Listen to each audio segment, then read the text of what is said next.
Okay, let's just try this question here. It's question 8.1 of this 2022 paper 1. And let's do it. Question 8.1. They give you a parabola here. This parabola is showing, it's the graph of the derivatives of a function. It's a graph of the first derivatives. They say it's mx squared plus nx plus k. So for this thing, we're just saying it's a parabola. That's all it is. It's a parabola. Now what they've given you here is the x-intercepts of the parabola. Well, this is when the derivative is 0. These are actually turning points. These are turning points here. But they're x-intercepts right here. Now, the easiest thing for a parabola is to use the x-intercept form. F prime of x equals, and the number in front, a or m right there, goes right in front of there. Now, this is the easy way to do it. You know that when y is equal to 1,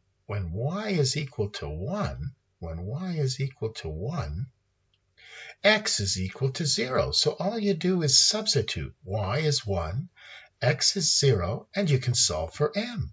So there's 1, that's 1/3 times, it's minus 1/3. Multiply both sides by minus 3, and you get m equals 3. There you go. M equals 3 there. And that's it. Minus 3, sorry, m is equal to minus 3. Now that you know that m is minus 3, you can just take that minus 3 and put it in there, and then you know that k is 1. Oh, why do we know that k is 1? We know that k is 1 because we're looking at the y-intercept. If x is 0, the y-intercept is the number added on here. This becomes nothing, and that must be 1. So k is 1. So we know that that's 1, that's minus 3. We can substitute on this point 1 and 0 when x is 1, y is 0, and we can solve it. We get minus 3 here, plus 2, plus 1 is minus 2. We add 2 to both sides, and we get n equals 2. And there's your answer. M equals minus 3, and n equals 2. So it's a parabola. You use the intercept form of a parabola. X minus this intercept, x minus this intercept times m.